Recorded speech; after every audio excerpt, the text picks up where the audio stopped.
Okay. Hey everybody, it's FluxWithit.com, and I've got Eden Gray here of CV Freqs, Hello. and yeah, we're going to talk about modular synthesis. And Eden, why don't you tell people a little bit about yourself to kind of start off so that they get familiar with who you are and CV Freqs and all that good stuff. Well, I'm an artist, musician, composer. Just finished my PhD, but I was an artist before. I did academic stuff too, but I thought it was a really important part of how I grew musically. Uh, so yeah, I just did the PhD on Eurorack, kind of composing with my custom synth that was ever changing and growing. Yeah. So when you were working on that, how long before that had you already been working with Eurorack? I started at the end of my music technology master's degree, so about a year and a half or 2 years before I started the PhD, actually. Yeah. So this would have been like 2012, 2013, something like that. 2013. So the first time I saw it was at NAM 2013. And then uh, I was just blown away because I had never seen anything like it before. Yeah, So, it's interesting because that's really close to around the same time that I started with Eurorack as well. I want to say I got my first modular piece in like 2012. And I've been kind of researching it for a while before that because around me, I knew no one who had a modular. I had never laid hands on one.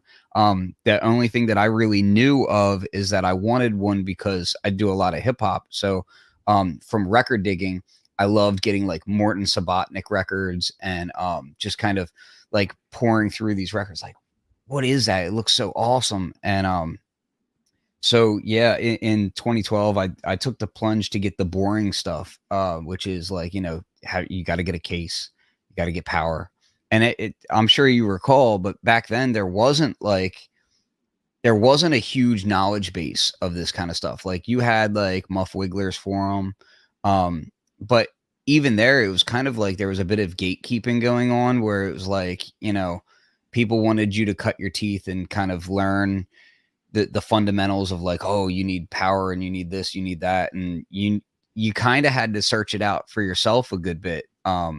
Instead of like just like nowadays you can hop on YouTube and there's 1,000 videos on getting started in Eurorack and that sort of thing. So it was very different back then, and which is weird because it's like it really wasn't that long ago, but it yeah. feels like forever ago when you talk in terms of the community. Yeah, I thought it was very esoteric too. And especially with the way that the modules were labeled, kind of very cryptic and uh, not labeled, like not forward, not in your face. As Richard Scott said, it doesn't give you anything on a plate. But, Yeah. you know, it's but some of the labels, and then after a while you kind of start to understand the layout and stuff. But yeah, in the beginning it was so much different, and I love that it's exploded a lot.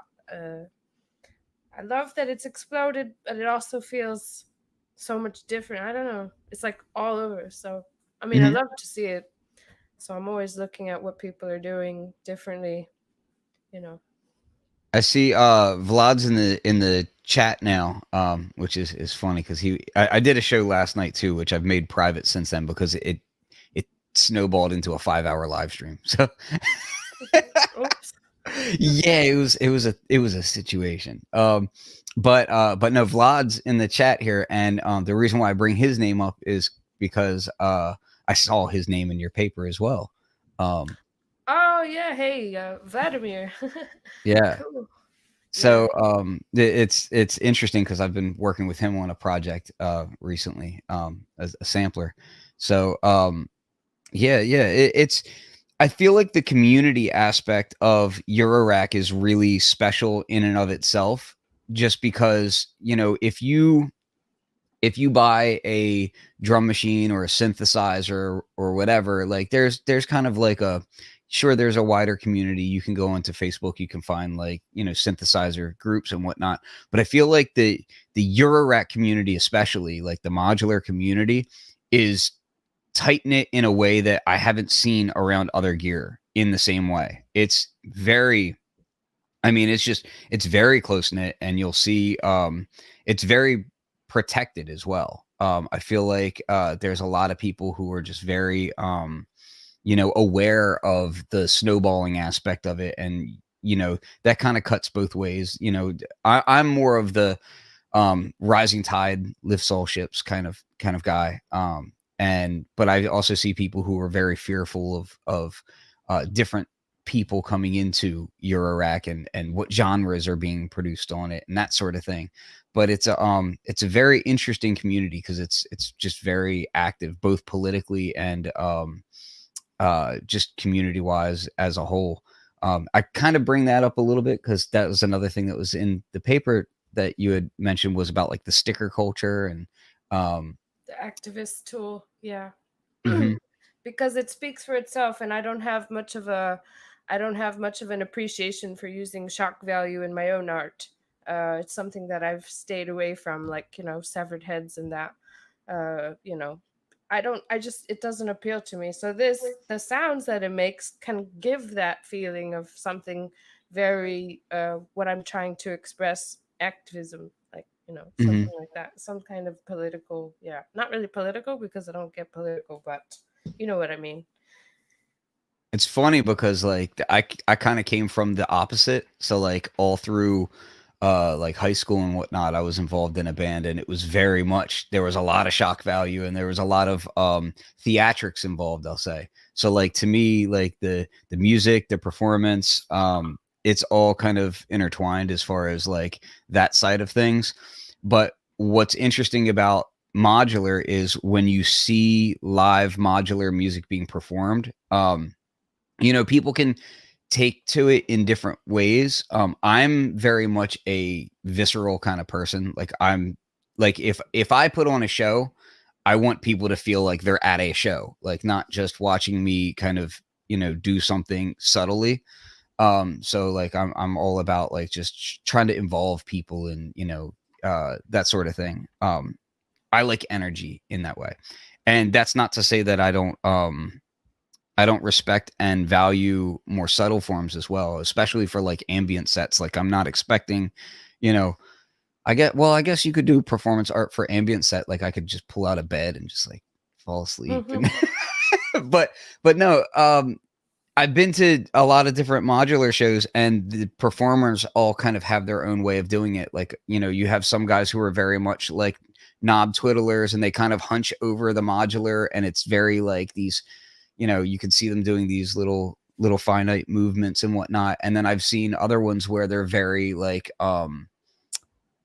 basic comes to mind where he's very animated. And it's an interesting thing because when you have something that, one little knob turn can throw everything into disarray, you know, it, it's an interesting instrument to actually physically perform with. Um, can you tell me a little bit about the CV Freqs stuff that you guys are doing? Well, let's see. I did about 12 events in London, and they were all really great. I got people of all different genres to play. I didn't have any, I found out if people are working with a modular system wherever on my travels. That's how I got a lot of international people to come. I mean, not just from London, but from other parts of Europe. And so it was like really cool how I had so many people and everybody was doing something different. And yeah, a lot of different ways that they would, but nobody did anything like theatrics. It Mhm, was always, you'd have one of the guys kind of grimacing and, feeling the beat more like Hurdle from the Bastel came and played, and he gets really into it, and then other people doing like ambient stuff, and yeah, like you like sitting down on the floor, everybody's sitting on the floor. So it was a bit of everything. And I started CV Freqs when I was over at 4MS, because my internship was, it was like a graduate professional internship for my master's degree, and I started the events there, and there were so many people over in Portland doing the synthesizer, the Eurorack stuff. And so I just found the venue, and I was like, come on everybody, let's go out and play them. I didn't know how to play it then, but they lent me a case full of modules to play. And so that's how it started back in 2013. But now now that events are canceled, that's why I did the first online one last weekend, and it was all people who have played the events in London before, and I want to keep doing them, but wherever we can do them. Sure, sure. It's one of those things where it's like, you got to keep those creative juices flowing too.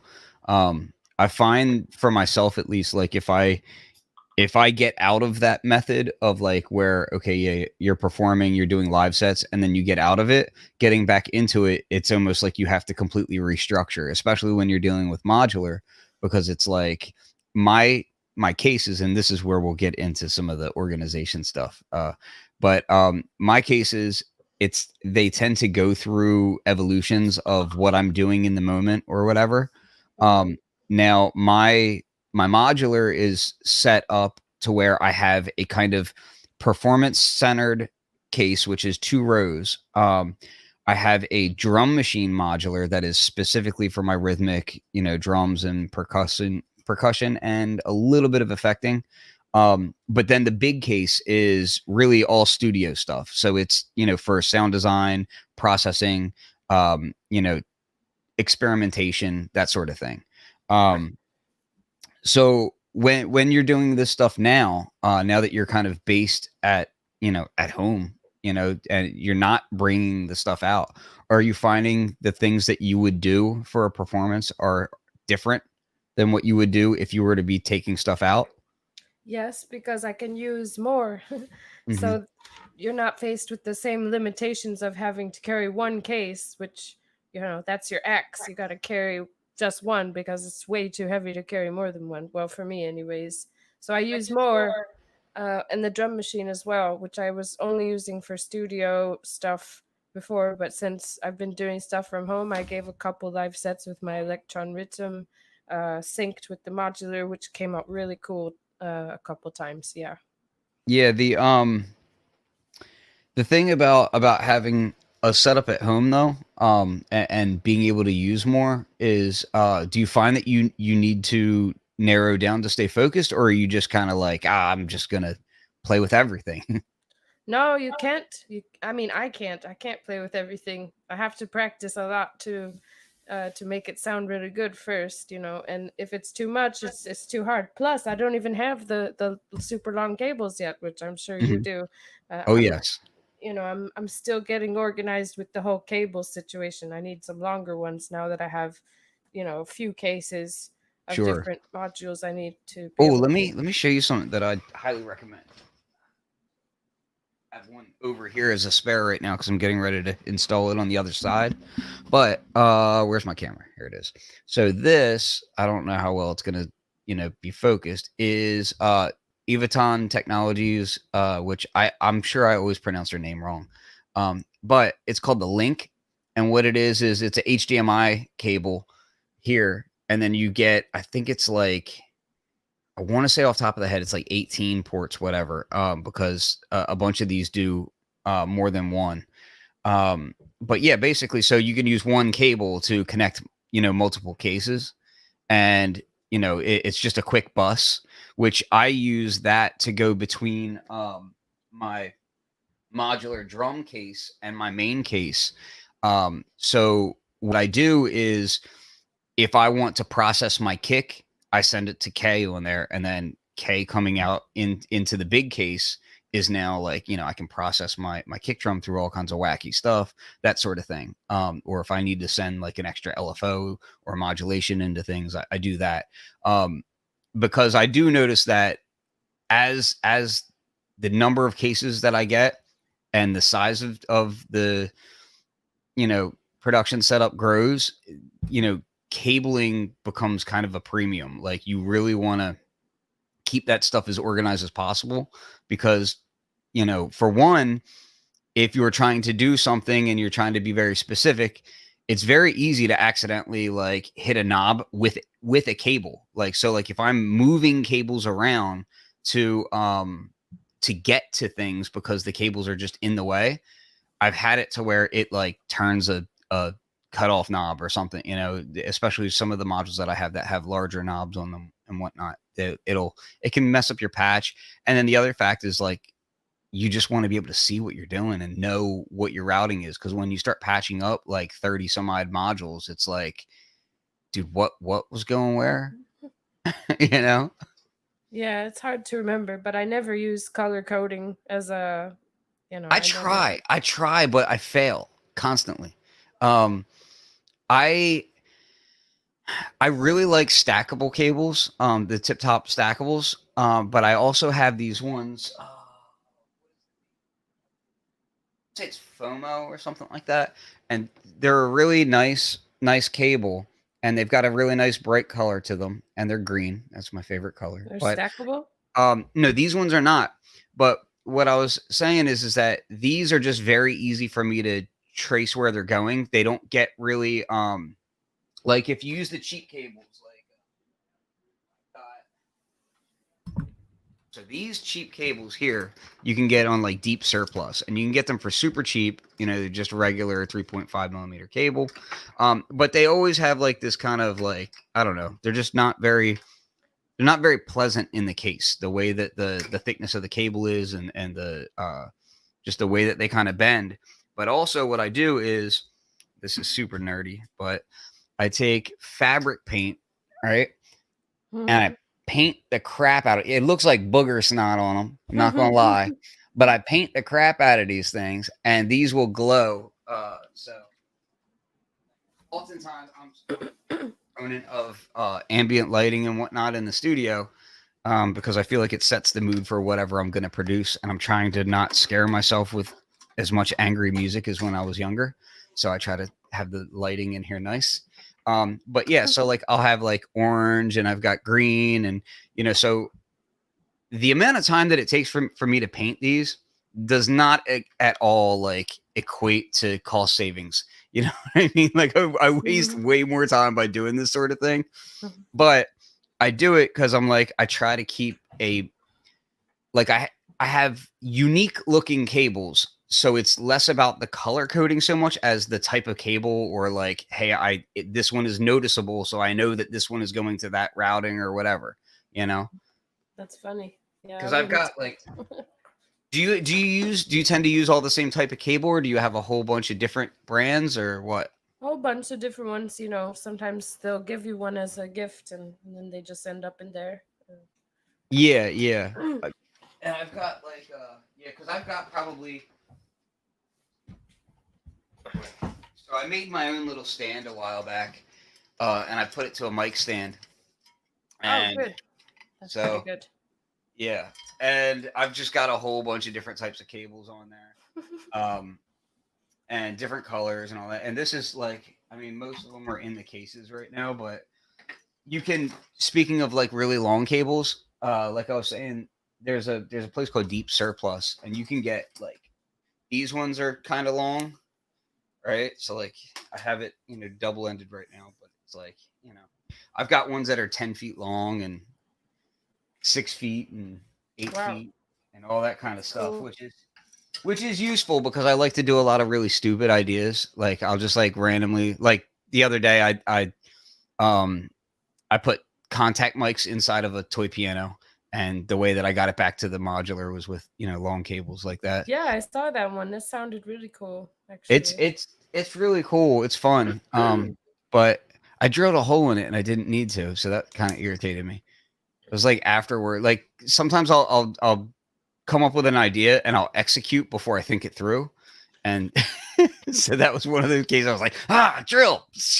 And then I was like, wait, there's already a hole in this thing. I didn't need to do that at all, but whatever. Yeah. Nice. So how many cases do you have right now? 4. Yeah, And let me ask you this. different sizes. What is so why do you have 4 cases? Uh, well, they're like, and lately I've been saying they're like magic decks. You know, you got your white deck, and you got your green deck, and your black deck. So I don't know. It's not really like that, but uh, one for the way I've always kind of kept the way things are in my mind, and one for experimenting with new things. Like I just put in the Raven last year, so I put that with, you know, the Eloquencer, and those two work really nice together. So that's in my other case, and then a bunch of others that, uh, you know, kind of swapping them out from here sometimes and putting them in there. But this is something I've pretty much not changed very much for a couple years, except for I put in two things. But yeah, it's just wanting to work with the different ones and seeing how different you can make the sound get. But I have this. I mean, in go ahead. Oh, I was just gonna say, like, the four cases thing. To me, a lot of times when I see people getting started in Eurorack, I often will tell people, like, just get the big case now, like, do it. And people be like, oh, but I'm not. I don't want to, like, I don't want to go overboard. I don't want to do this. I don't want to do that. And I'm like, no, no, no, do it now. Like, get the bigger case, because what ends up happening, for me, my problem is that so if you start, like, you have one case and then you're like, okay, yeah, I do want a little bit more space. I'll get another case. Then you get another case, right? So now you've got multiple cases, and ergonomically you end up taking up way more room on your desk. And so I'm always like, okay, let me try to condense as much as I can into one space. Um and then I have mentality behind it now. So I have, like, the drum case doesn't really get unpatched. Like, certain modulation might change, but for the most part, it stays exactly as it is, right? So it's kind of a finite beast that, stays there. The large case, like I said, is experimentation, and then the small case is, I I'm really, like, indecisive sometimes. Like, I'm like, I just want to make music sitting on the couch or whatever. With that performance case, that's what that is. It has, like, my main sequencer. It's got, a couple of cool synth voices in it, a little bit of effects in it. Like, it's essentially, you can take it and do your modular thing, with just that. But then when I connect it up to everything else, it's crazy. But yeah, that's kind of my thought process, is like, the sooner people splurge and get the bigger case, I feel like the quicker your workflow kind of snaps into where you need to be, I you know? really love those cases that you have too with the curved. That's really cool. That's the first one I saw that 4MS had those nice, tall, curved wooden cases. I really want one of those next So time. this one is custom made. And what else is really cool about it that makes me, like, super, super, like, inspired and just excited to work on it is I had the rails done neon green. Like, I'm absurd about That's the your color logo. neon green. Like, I Yeah. love neon green. It really inspires me. So it is solid bamboo, right? And then neon green, because, like, I just like, to me, green is like life, and, like, things are growing and that sort of thing. So that's kind of why it inspires me in that way. But this case, part of the point of it, when I was working with Steve of Ethereal Sun to have it made, was I wanted the top to be, like, really beefy and big, so that I could put my oscilloscopes up on top. So that's why Good I've idea. got an analog scope up there and then a digital scope next to it. Um, so that I can store, and I can put, like, 19-inch rack mount gear up there if I want. Like, it's a big top. There he is. I told you he would come in here. Great idea. Uh, Is Hi, Ollie. Say hello. Hello. Okay, this is Oliver. So it's his birthday party is this weekend. So Oh, happy birthday. yeah. So um It's tomorrow. Nice one. I'm actually 6 right now. you're about to be 6. Yeah. That's a good age. You run and play, okay? And now he's on the toy piano. 5. Okay, you're 5. All right. Bye-bye. So, as I was saying, yeah, the case was kind of designed to be like multi-purpose, so like I could stack things on it and that sort of thing. It's way bigger than it needs to be, like depth wise, so that I could put linear power supplies on the inside of it. I also put my own lighting inside of it, so which is kind of like a sort of dumb idea because it accentuates any gaps between your modules or whatever when I have that lighting on, but I don't care because I'm stupid like that. But yeah, I highly recommend, like, the curve is the other thing, is that I measured out the sweep of my arm so that ergonomically I wouldn't be like hunching over or reaching really far or anything like that. Like the curve was like just a point to like make it easier for me to get to without having to stretch my old man back. Oh, I remember something I was gonna say in response to when you're telling me about how you keep your drum section patched up, which is I've seen more than one person do that. They have their drum section and they keep it patched just like that, so that way it's always there and ready to go, and then experiment with the rest. So I don't. I've never had a drum section. Actually, I added my first drum module this year. So in the beginning, I was like, "Oh, I need a tip top BD 808 or something. I need that," but I never got it, and so then I would just make the kick with an oscillator instead, with the VCA and oscillator. But now I've added the kick all. So, Mhm. but and then also the noise I've had well pretty much since the beginning, the noise source, and that I use as a snare. So it's not like I have the modules that are there meant to be drums are always doing drums. Like drums is something I kind of left out of my approach for a really long time, so that I could get really into the noise and experimentation uh, with the sounds rather than something typical like Mhm. a rhythmic music. But now, I mean, using the drum machine with it, it works really well, making experimental like you know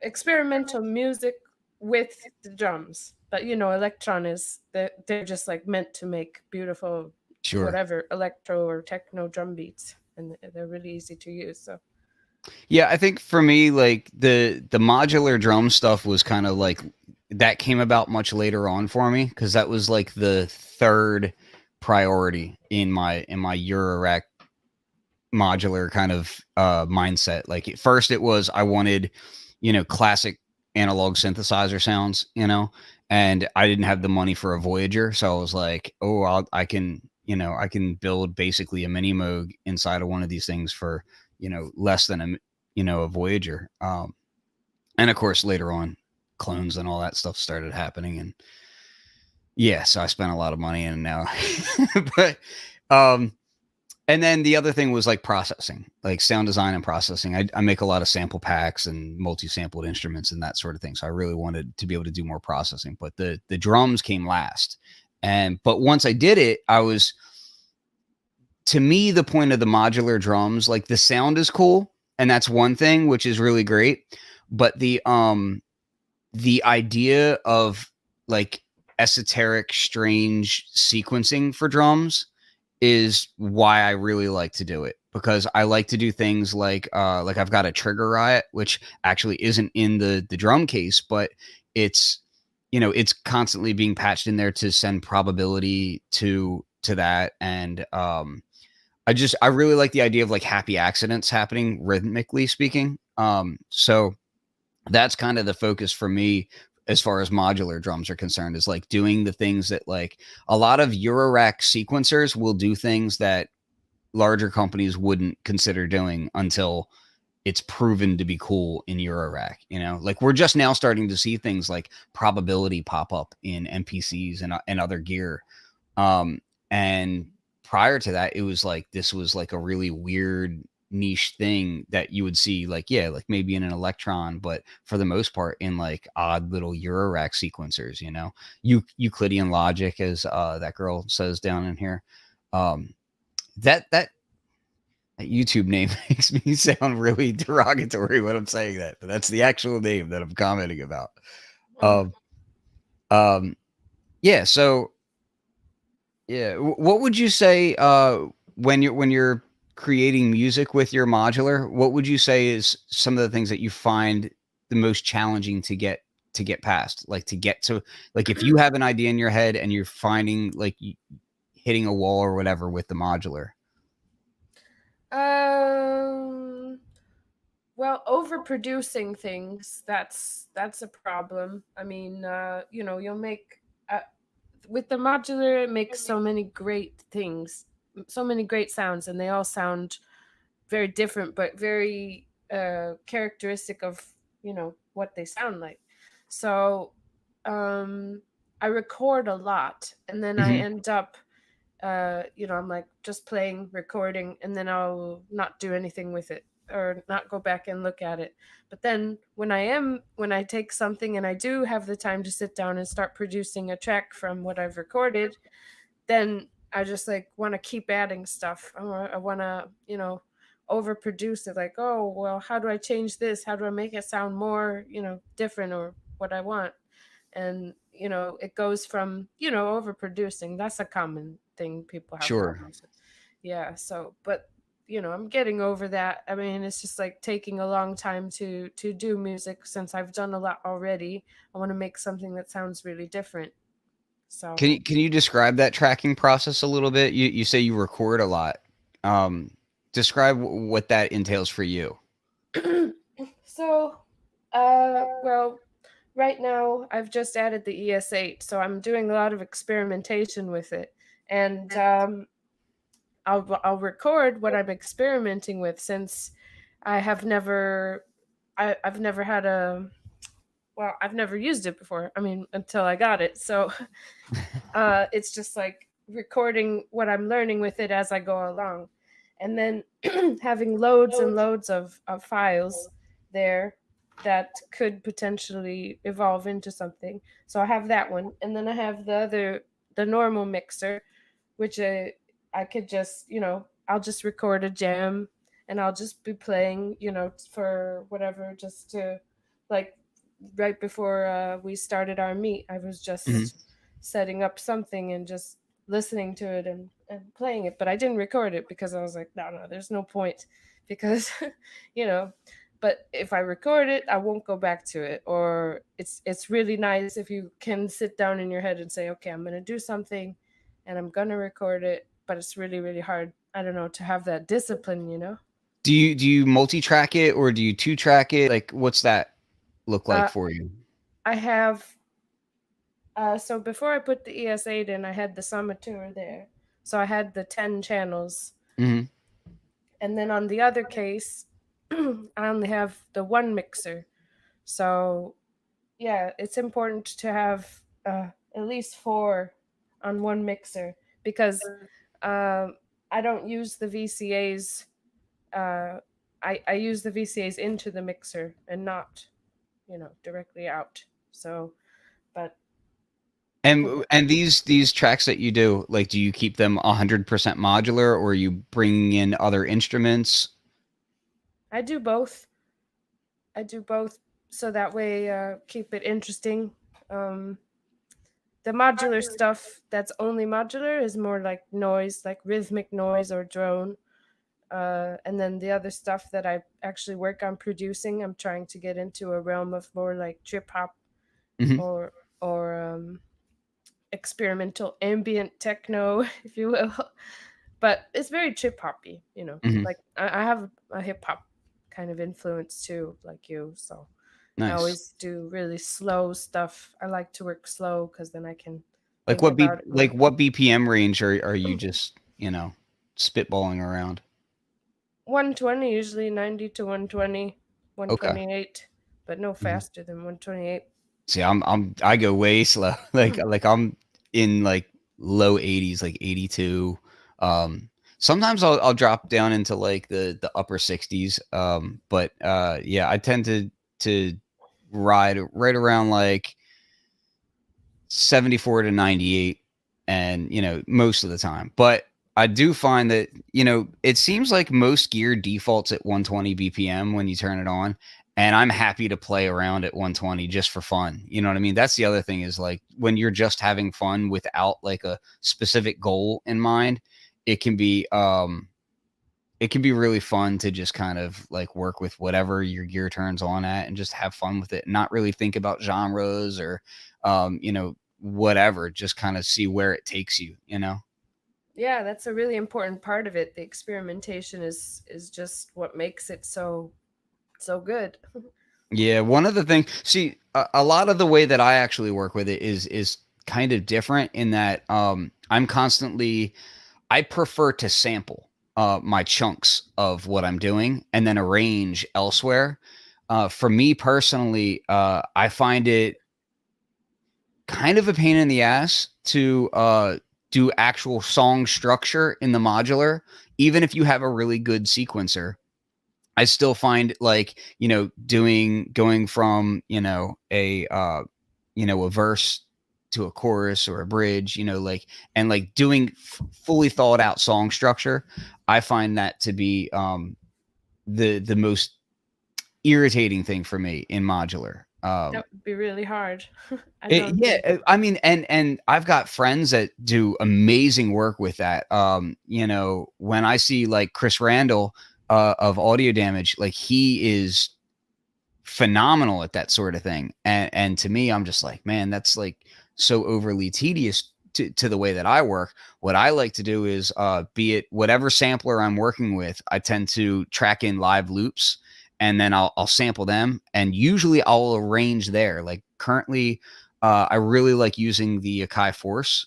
So I'll track in, you know, multiple versions of whatever I'm doing. So like I might do 8-bar loops, right? That I'm tracking in live loops of, but I'm manipulating them on the fly. So I'll do like maybe 16 versions of that loop, right? And then I'll move on to the next piece. And I'm like, okay, so now I have this bass line, which is manipulated in all these different ways. And now I'm working with the modular drums, or I'm working with this ambient sound in the back, or this weird effect thing. And so like I tend to kind of more like real time stem it. You know what I mean?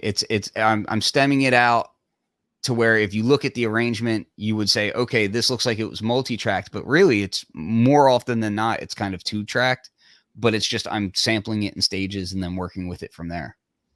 Yeah, that's much easier. I don't think I would be able to do well, not without a lot of practice, like something like the symphonian, even though the eloquencer is getting there, you know, to those kind of really complicated stages of having a whole song that you could actually play back. But I'm not interested in doing that with the modular. No. Yeah, I use the Fluxus one is like my main I would say my main melodic sequencer. And I also use the KeyStep Pro. I use that a good bit. And what's the other one that I have? I like to use analog step sequencers too, just for like, again, like the whole happy accident thing. And I like to not quantize them. Like I used to always quantize everything. And I've really gotten away from that. I've really gotten into just kind of using my ears and saying, like, forget about, you know, notes so much and more focus on, you know, does it inspire me? Like, does the sound of this sequence inspire me? And kind of do that sort of thing. Yeah, yeah. It's really interesting how different they all are. I was really wanting to see the Stilson hammer, but that's another crazy one that would take a long time to learn too. So I have a really simple one here that I've had for a long time, the Pittsburgh Simple 8-step, Mm-hmm. which I'll just leave on 4 steps sometimes just to keep, you know, a one note change. Something that changes but not too much, and Mm-hmm. very easy, but the tuning of it is weird because it's so, I don't know, so slidey, it's so glidey, you know. Mm-hmm. Yeah, I find like some modules are a little bit so complicated that like I'll be a bit intimidated to even really go down that road with them. Like sometimes I'm just like, man, I just want, like, I personally am not super into modules that have lots of hidden functionality to them. Because it kind of ruins the point of it to me. Like to me, I'm very much about like, if I'm on my modular, like I want to be knob per function. I want to be like immediate. I want to grab a cable and that's my routing, you know, and twist this knob, I know exactly what it does. I feel like a lot of times people are pressured into this saving HP and providing as much functionality as possible, because I feel like that kind of is what sells or whatever. But man, once you start doing that with like more than 3 modules, it's really hard to remember, oh, what mode is this module in, or what is that doing, you know, and it can get very confusing. Yeah. Menu diving in modules. Yeah. No. It's I mean, the PAMS is a really simple menu. I don't mind something like that. But as far as like the ROSM stuff, I would love to give it a try, but it looks really hard to do. And I don't Yeah, have. You I have think one? like I really like the mutable instrument stuff, but like some of the secondary functions in that stuff, I'm like, oh wait, I'm in what mode now? You know, like if I'm moving around on clouds and changing the modes of that, like, and that's not even like a complicated one really, but it's the fact of like when you have that, and then you have like a disting, and then you've got X and Y and Z, and you've got all these different things that you're trying to remember that stuff. And if you're not on it every single day, you'll forget it, you know, and then you need cheat sheets and that sort of thing. I have what is it? The ER301 is, of course, by nature it's super menu divey, but it tells you everything that's on it. So like it doesn't bother me because it's very easy to know where I'm at in that module. But I have, what is it? The FX aid, and where's that? Got a thing around here somewhere. What's the ER? Who makes the ER301? Orthogonal devices. Okay. So it's that thing is absurd. If you're not aware of that thing, it is like a programmer's wet dream, because it's very like it's basically a computer inside. It's like Reactor inside your modular, right? So that's like the best way that I can describe it, because it's a digital module that has all these modules inside of it, and then you can build your own things. Like I built my own custom sampler in it to where it will sidechain sample rate reduction. So like I can send something into it, and when the kick hits, it crunches up the sound, you know? So you could just, and you can build effects in it, and you can build, and it's four separate tracks as well. So you can do like just really complicated stuff. And it does, I think, 6-track recording. It's crazy. The thing is crazy, but it's, you know, because it's that deep, you know, a lot of people will be like, well, I don't want something like that, because then you're spending more time programming than you are making music. But really that's up to the user. It's, you can load up presets or you can build your own, you know? Yeah. It's good to have that. And the Ornament in Crime was another one that people were raving about, because it does so much, and Mm-hmm. that crazy menu. Right? Yeah, and that's the kind of stuff where it's like, if you can know where you're at, it can be great, you know. But man, like for the most part, like I had multiple versions of the disting, and I couldn't keep them in my case, because I didn't want to have to try to figure out like some weird binary code on the front of it to know what mode I was in and what the knobs were doing and all that. And even when you're in those different modes, you still don't know what the knobs are. You got to like figure that stuff out. You know what I mean? So I had to get rid of that stuff. But I have the effects aid, which is somewhat similar. But what's really awesome sauce about it, let me see if I can show this real quick to the stream. Yeah. So here it is. So I'm going to pull this up. I'm going to drag it out to its own window so I can actually know what the heck I'm doing. This is really, really cool. So check this out. Screen share, application window. There we go. So when you can put different effects in there. You have 32 slots for effects, right? And you can put them in different, you know, areas on your module. And this is how you arrange, you know, what's in there, right? So, and you'll see here, so like 5, it's the first one here, and then it's the 5th dot, right? So, and then you can select through, blah, blah, blah, right? That's all basic. You get it. But you're going to look at these dots and you'd be like, well, that's no different from a disting. That's going to confuse me, whatever, right? But the cool thing about this is like when I do all this, So you can export the firmware and all that, but then when you're done, you can also export this paper here, like this as like one sheet. And then what I did is I laminated it, you know? So I have that next to my modular and then I can pull it out, which I was just looking for it, but I don't know. So it makes it a little bit easier. Here it is. So yeah, I just laminated this Jimmy Jam right here. And let me see if I can, oh, there we go. So yeah, so I have it right there as a cheat sheet to tell me, and it tells you, not only does it tell you what's in each slot, right? But it also shows you what each knob does, right? Because it's got 3 control knobs. So it shows you what each of those knobs do, which makes it just like really quick and intuitive to work with. You don't have to kind of fight with it to figure out what you're doing. So anytime you make a change to the module, as far as what effects algorithm is in there, you can easily, you know, get back to knowing what you're doing. You just print out another sheet and I laminate them because I'm a messy guy. Mhm. So Yeah, but it's good if you can commit all of the module's functions to memory, but if it has too much, then you can't, you know. But I like it better when you can remember everything. But then there's still things I'm sure that you could discover about ones you've had for a long time, also. yep. Yeah, And that's just absolutely. because of the endless amount of pathways and functions when you put one new one, and how is it going to act with one that you've had for a long time. Yep, absolutely.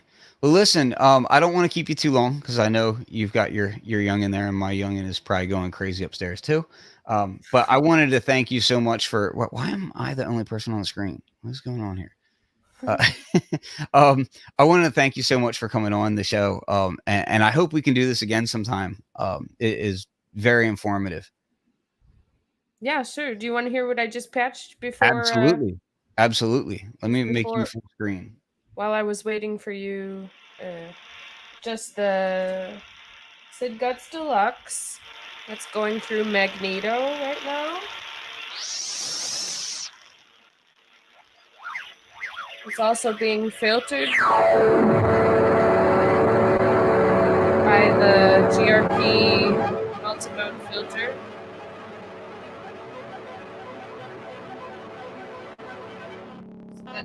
The Magneto has a really nice suite. Everybody knows Magneto is great.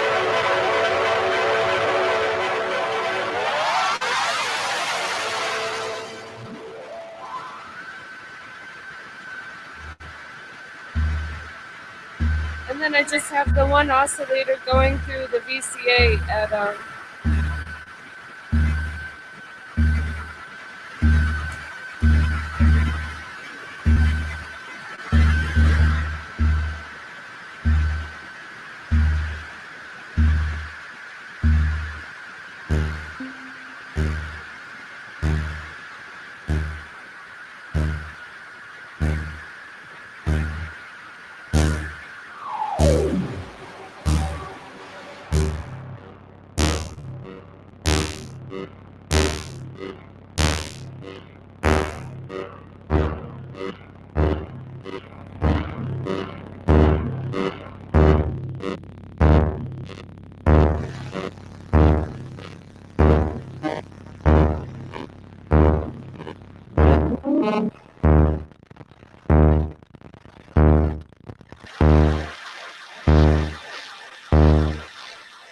Are you familiar with the Sid Guts Deluxe?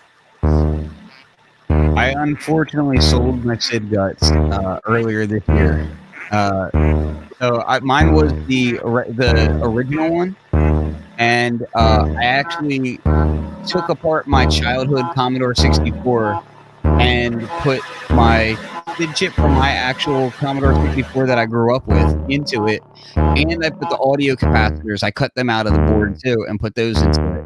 So it was like as authentic as it gets, and I sold it, which I'd be lying if I, said I didn't regret it, because I do regret it, because it man, like nothing quite sounds like a SID chip, Well, you still have plenty of space, as you see there. So I don't. That like all my cases actually, all those cases are filled, and I have 2 other cases that are like suitcase cases that are on the floor, and they're kind of starting to overflow as well.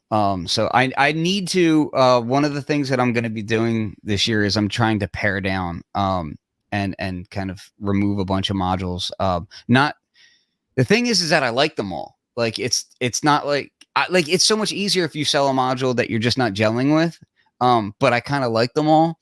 So I'm going to be selling my Erica Synths Fusion VCO first, which really angered me because whenever I go to sell something, I'm like, oh, I need to make sure that everything works on it, so that everything's on the up and up. And then by doing that, I make a patch. And by doing that, I fall back in love. And I'm like, oh, I don't want to, like, the bass on that thing is crazy. And then I'm like, I really don't want to sell this, but I really want the space in my rack. I think probably sooner than later, what I'm going to end up doing is building a companion case for the big case, and which is like, again, this is very unhealthy behavior. It's just like at some point you should say stop, but Well, no, people keep coming out with modules though. Yeah, it's not bad. Don't worry about that, because it's really just something to do, isn't it? It's just something really, really interesting and really I don't know, it's mind blowing. Like I just try to justify it by saying, hey, it's a tax write-off. This is all a business expense for sound design, blah, blah, blah. But yeah, the thing is, though, I will say that one of the drawbacks to that for me is that the large majority of the samples that I create and whatnot, especially if I'm doing something that's like a multi-sample patch, means that I don't really use effects for that work much, right? Because I want to create the samples raw and then use the effects of, like, if I'm building a contact instrument or whatever it is, I'm using the effects of that, right? But man, I love effects so much. Like delays and stuff are like one of my favorite things ever. So it's like I'm just like a complete lush for this. This thing is actually, I'm getting ready to put this back into the setup now because I've been so focused on the S2400 that I haven't been using it as much as I wanted to. But now that product is shipping, I can actually do what I want to do right now. What's that one? This is the Synthesis Technology E520 Hyperion. Oh, wow. Yeah, it's basically like a spectral effects processor, I guess is the best way to put it. And it just does a lot of really crazy stuff to your sound and really pristine, high quality audio. So it can just make you do things to your audio that really I haven't seen anything else do. So, but because I was primarily doing, the S2400, it's like I was trying to, I have to be focused on the sound of that instrument, and, if problems are cropping up, I need to be aware of them. And if I'm constantly throwing them through a crazy spectral device, I'm not going to pick up on those flaws quite as quickly. So, now that stuff is shipping, I can kind of have more fun with experimentation and wackiness. Very good. Yeah. But yeah, listen, thank you so much for coming on, and I hope we do this again sometime soon. Yeah, great pleasure, man. Thanks for having me, expanding the gender reach. Yeah, and just to be clear about that, people on the channel might not be aware of what I posted, but basically I posted a picture a little while ago showing the demographics for my channel, and this is something that's been going on kind of ever since I've had a YouTube channel. And it's not just me, it's most of my friends that have YouTube channels as well. They all seem to have like very low women demographics. And it's not so much about like, it's definitely not about like pandering or anything like that. But what it is, I have a daughter, and, when I want to see people get inspired to do something, it's like, sometimes it's nice to have that perspective and whatnot. And I feel like, women have a ton to offer as far as this sort of thing anyway, especially when you look at the history too. I mean, anything from Wendy Carlos to what's her name? Delia Derbyshire. Did I pronounce it right? Yeah, and Yeah. now that it's growing so much, you see more and more. So I definitely think the gap is very it's not going to be a problem in a decade or so. I think it's gonna be.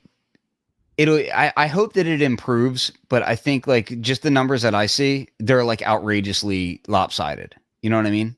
Like it's outrageously, and I feel like there's a lot of reasons for it. It's not just like one simple pin on the head, like oh, like we're not seeing enough people like that. I think it's a multi-layered issue basically, because I mean you can look at STEM programs and there's discrepancies there as well, and so but I think it's just yeah, I mean I want to see more walks of life, period. I mean True. when I first started doing this, I could count on probably two fingers how many black people I knew that were doing modular, and it was like very limited, and you're seeing that growing now too, and with that acceptance as well, and awareness and knowledge of each other and that sort of thing, which music is one of those things that it's a common ground that everybody can kind of find something to love. There's very few people that hate all music, Yeah. very Yeah. few. Ever They exist. evolving, ever changing. No, no, no. There's nobody like that. No, there is. I've met maybe 3 people in my life that don't listen to any music at all and can't stand music. Mm. It's Well, a believe me, weird thing, man. they can't avoid it because it's in the movies, isn't it? Oh So, yeah, yeah. so That was an interesting conversation I had in high school when I met someone like that, because I didn't believe it. I was like, "There's no possible way." Nope, it's a real thing. But whatever. yeah. I'm getting back to my ADD, so I'm sorry about that. Very But nice again, to meet you. Yeah. yeah, thank you, and I'll end the broadcast now. Before I do, can you tell everybody where to see your meets and all that good stuff? Oh yeah, well, let me tell you about my own podcast, which is I just started during the pandemic, so it's much smaller than yours. But I'm having 2 special guests next week that I've confirmed.